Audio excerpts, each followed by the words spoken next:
Hello students, how are you? I hope you all will be fine. Welcome to my YouTube channel Kiran Punia. Let's start our study with fresh mind and smiley face.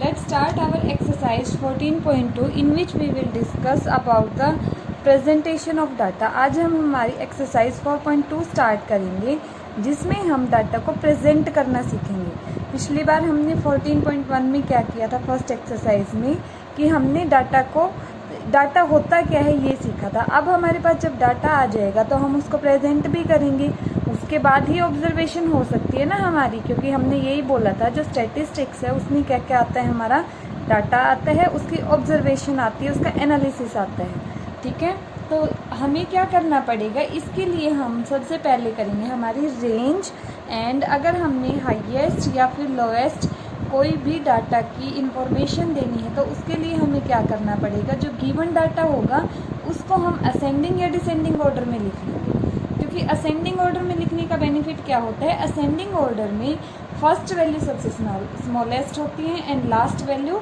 सबसे biggest होती है। ऐसे ही अगर descending लिखेंगे तो first value biggest हो जाएगी and last value smallest हो जाएगी। तो इस तरह से करेंगे। स्टार्ट करते हैं हमारा first question. Find the highest and lowest marks of the students, also find the range of the given data. जो रेंज होती है वो रेंज हमारी होती है, रेंज का मतलब क्या है कि जो हमारा गिवन डाटा है उसकी पहुंच कहाँ से कहाँ तक है, यही मतलब होगा रेंज का। तो उसकी पहुंच का मतलब होगा कि हम हाईएस्ट जो उसकी क्वांटिटी होगी उसमें से लोएस्ट वाली क्वांटिटी को सब्ट्रैक्ट कर देंगे तो हमारे पास क्या आ जाएगी, गिवन डाटा की रेंज आ जाएगी। Consider the marks obtain by 10 student in a mathematics test as given below. 10 students के क्या है, मार्क्स गिवन है, मीन्स आपको 10 स्टूडेंट्स का मार्क्स का डाटा गिवन है। ये आपका डाटा हो गया 55, 36, 95, 73, 60, 42, 25, 78, 75 एंड 62। तो सबसे पहले हमें इन्होंने पूछा क्या है, हमसे हाईएस्ट एंड लोएस्ट मार्क्स बताने हैं। तो मैंने पहले ही आपको बताया कि आपको क्या करना पड़ेगा, डाटा को अरेंज करना पड़ेगा असेंडिंग या डिसेंडिंग ऑर्डर में। हम क्या कर रहे हैं, हम असेंडिंग ऑर्डर में डाटा को क्या कर रहे हैं, अरेंज कर रहे हैं। असेंडिंग ऑर्डर में जब हम अरेंज करेंगे तो सबसे पहले आ जाएगी सबसे छोटी वैल्यू 25, उसके बाद उससे बड़ी 36, उससे बड़ी 42, फिर 55, 60, 62, 73, 75, 78 एंड लास्ट में जो हमारी हाईएस्ट वैल्यू होगी क्या है यहाँ पे हाईएस्ट 95। तो लास्ट में क्या आ जाएगा 95। अब हमने असेंडिंग ऑर्डर में डाटा को लिखा है तो मतलब क्या होगा, हमारा सबसे पहले सबसे छोटी वैल्यू आएगी एंड सबसे लास्ट में हमारी क्या आएगी, सबसे बड़ी वैल्यू आएगी। सो जो हमारा लोएस्ट मार्क्स हैं वो क्या हो जाएंगे 25 एंड हाईएस्ट क्या हो जाएंगे, जो हमारी लास्ट टर्म है विच इज़ 95। तो हाईएस्ट मार्क्स हो गए 95 एंड लोएस्ट क्या हो गए 25। और हमें इस क्वेश्चन में एक चीज़ और पूछी है, इन्होंने क्या पूछी है, हमसे रेंज पूछी है कि रेंज क्या होती है। रेंज क्या बताया था मैंने आपको, highest marks minus lowest marks. Highest है 95 एंड लोएस्ट कितने हैं 25। 95 माइनस 25 क्या हो जाएगा 70। सो जो आपके डाटा की रेंज रहेगी वो क्या हो जाएगी 70। रेंज के लिए क्या करना है, हाईएस्ट जो क्वांटिटी है उसमें से लोएस्ट को क्या कर देंगे सब्ट्रैक्ट, तो आपके पास क्या आ जाएगी, रेंज आ जाएगी गिवन डाटा की। जो हमने अभी फर्स्ट क्वेश्चन डिस्कस किया उसमें हमारे पास सिर्फ 10 स्टूडेंट की इन्फॉर्मेशन थी। तो 10 स्टूडेंट की इन्फॉर्मेशन तो कम ही डाटा था ना हमारे पास, तो उस कम डाटा को तो हमने असेंडिंग ऑर्डर में लिख लिया। तो हमें पता चल गया कि लोएस्ट क्या है, इसकी रेंज, या हाईएस्ट नंबर क्या है, रेंज क्या है। बट अगर हमारे पास बहुत सारी क्वांटिटी आ जाए तो उसके लिए बहुत सारा डाटा आ गया, उसको तो हम असेंडिंग ऑर्डर में अगर लिखेंगे तो कुछ ना कुछ कहीं ना कहीं मिस्टेक हो सकती है। तो उसके लिए हम क्या करेंगे, एक फ्रीक्वेंसी डाटा टेबल बनाएंगे। ठीक है, जो हमारा डाटा होगा उसकी एक फ्रीक्वेंसी टेबल बना लेंगे कि इतने मार्क्स आए हैं कितने स्टूडेंट के, कितने मार्क्स कितने स्टूडेंट के आए हैं। और उसके लिए क्या कर लेंगे हम, टैली मार्किंग। टैली मार्किंग में क्या करते हैं हम, 1 के लिए 1 लाइन लगाते हैं, 2 के लिए 2 लाइन लगाते हैं। फॉर एग्जांपल जैसे अगर 10 मार्क्स हैं 1 स्टूडेंट के तो 1 लाइन, अगर 2 के होंगे तो 2 लाइन, 3 के होंगे 3, 4 के होंगे 4 एंड अगर 5 स्टूडेंट के होंगे तो हम इन चारों को कट कर देते हैं ऐसे। उसका क्या बेनिफिट होता है, अब ये 4 कट कर दिए, कब करे जब 5th आया, तो इसका टोटल मतलब हो जाएगा 5। अगर नेक्स्ट आ जाए 1 2 3 तो हमें डायरेक्ट पता चल जाएगा ना, ये 5 है और 3 8। तो ज़्यादा ज़रूरत नहीं पड़ेगी, कट देखते ही हमें पता चल जाएगा कि ये किसके लिए 5 के लिए। ओके, ऐसे करेंगे हम टैली मार्किंग। स्टार्ट करते हैं हमारा सेकंड क्वेश्चन। क्या है? The marks obtained by the 30 students of class 9th of a school. 9th class के 30 स्टूडेंट्स के आपके पास क्या गिवन है? मार्क्स गिवन है। ये आपको मार्क्स गिवन है 30 स्टूडेंट्स के। Make a frequency table of the data given above. आपको क्या करना है? ये जो ऊपर डाटा गिवन है उसकी फ्रीक्वेंसी टेबल बनानी है। फ्रीक्वेंसी टेबल बनाने के लिए आप क्या करेंगे? पहले तो ये देख लेंगे इसमें कि मार्क्स आए कितने कितने हैं, ठीक है। तो जितने जितने मार्क्स आए हैं वो आप मार्क्स यहाँ पे राइट डाउन कर लेंगे, ठीक है। और जो सेम मार्क्स होंगे वो एक ही बार राइट डाउन करेंगे, बार बार आपको राइट डाउन नहीं करने हैं, क्योंकि हम किसका यूज़ करेंगे? टैली मार्किंग का यूज़ करेंगे। तो अब हम देखते हैं, टैली मार्किंग शुरू करते हैं। हमारे मार्क्स कहाँ से स्टार्ट हुए? 10 से। 10 मार्क्स। उसके बाद नेक्स्ट क्या है हमारे पास? 20। तो हम क्या करेंगे? 20 वाली लाइन में 1 लाइन ड्रॉ कर देंगे। उसके बाद है 36 वाली में, फिर है 92।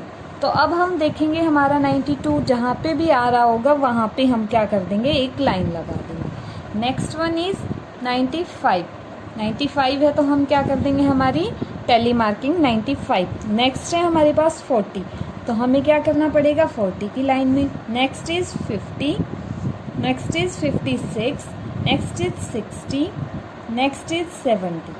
फिर नेक्स्ट है हमारे पास 92, उससे नेक्स्ट है 88, उससे नेक्स्ट नंबर है 80, नेक्स्ट नंबर है 70, तो 70 वाले में 2 लाइन्स हो जाएंगी। Next one is 72, next is 70, 36, तो हम क्या करेंगे? 36 वाली लाइन में एक और लाइन आ जाएगी।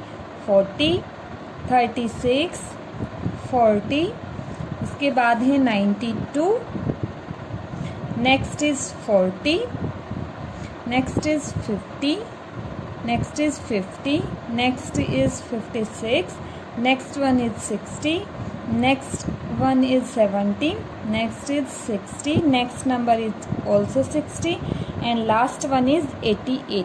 तो हमने जो नंबर गिवन थे ना, हमने लाइन वाइज उनको रीड किया और जैसे फर्स्ट नंबर रीड किया वो जो नंबर था उसके सामने उसकी टैली मार्किंग कर दी। इससे एक तो क्या बेनिफिट होगा हमारा कि काउंटिंग में मिस्टेक नहीं होगी। जैसे अगर हमें चेक करना है कि हमारी टैली मार्किंग सही है या नहीं, तो हम पहले लिखेंगे नंबर ऑफ़ स्टूडेंट क्या है हमारी टैली मार्किंग से, फिर उसका क्या कर लेंगे? टोटल कर लेंगे। अगर वो हमारे टोटल से मैच करेगा जो गिवन टोटल था, तो हमारा क्वेश्चन बिल्कुल सही है, हमने बिल्कुल अच्छे से टैली मार्किंग की है इसकी।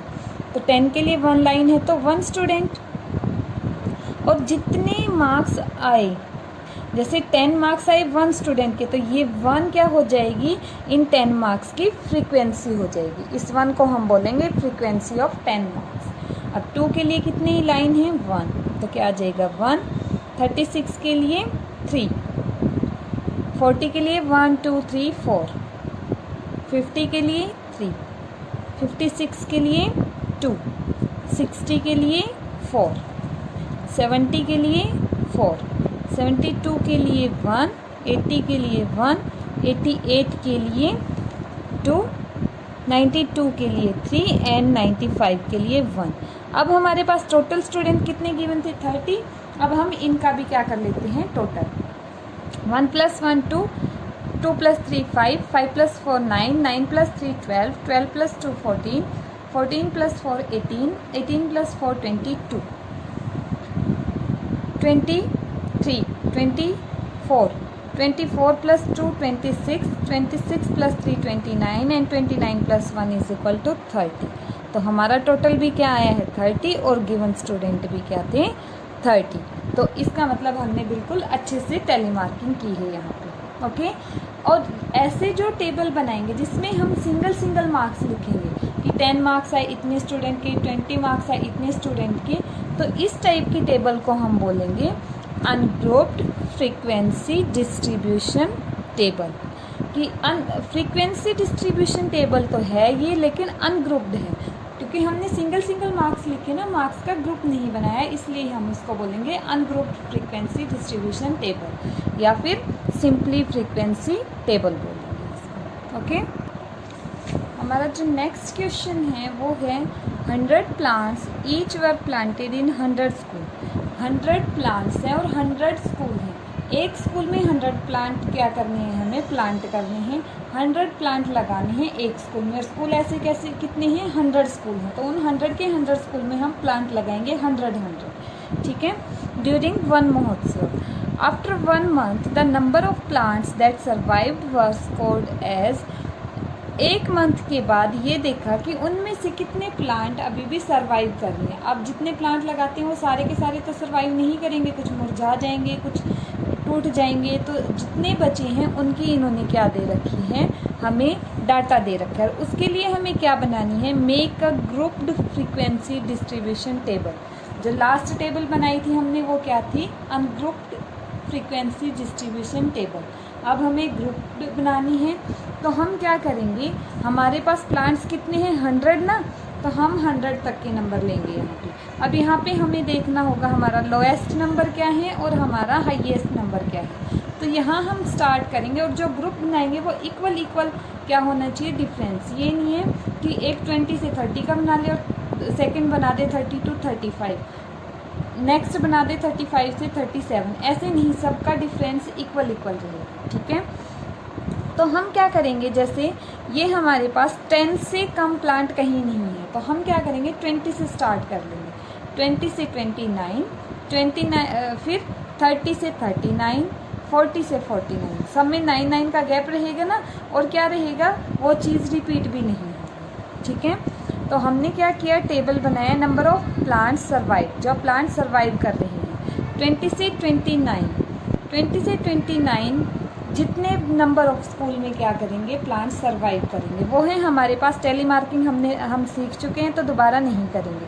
3 स्कूल्स ऐसे हैं जिसमें 20 से 29 के बीच में क्या आ रही है, हमारे प्लांट सर्वाइव कर रहे हैं। नेक्स्ट लेंगे हम यहाँ से, नेक्स्ट जो नंबर होगा ना इससे वो लेंगे 30 से, फिर 20 से 29 था तो 30 से 39 हो जाएगा, 40 से 49, कितने स्कूल होंगे 5 + 5 10, 10 + 4 = 14, फिर 40 से 49 कितने हो जाएंगे 5 + 5 10, 10 + 2 = 12, next is 4 5 + 3 8, next is 5 + 5 10, 10 + 5 15, 15 + 3 = 18, next one is 5 + 5 10, 5 + 5 10, 10 + 5 15, 15 + 5 20, 20 + 3 23, 5 + 5 10, 10 + 2 = 12। अब हम करेंगे इसका टोटल, ये चेक करने के लिए कि हमारा आंसर सही आ रहा है या नहीं आ रहा है, हमारी जो मार्किंग है वो हमने सही की या नहीं की।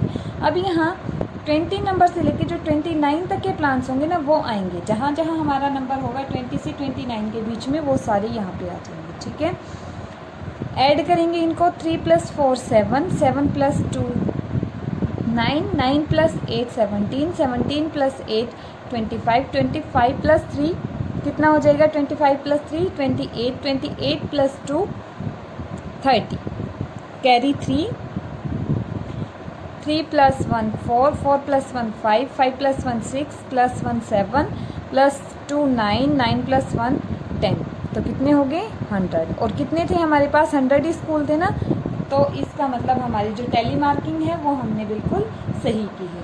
इसको हम बोलेंगे ग्रुप्ड फ्रीक्वेंसी डिस्ट्रीब्यूशन टेबल। क्यों बोलेंगे, क्योंकि हमने ग्रुप बना लिया ना 20 से 29 का, 30 से 39 का, 40 से 49 का, और सबका गैप क्या आ रहा है, इक्वल आ रहा है। हमारी टेबल भी छोटी बन गई ना, अगर हम 100 के 100 नंबर लेते तो कितनी बड़ी टेबल हो जाती। इसलिए हमें क्या करना पड़ता है, जब हमारे पास डाटा बहुत बड़ा गिवन होगा तो हम क्या कर लेंगे, ग्रुप्ड फ्रीक्वेंसी टेबल बना लेंगे।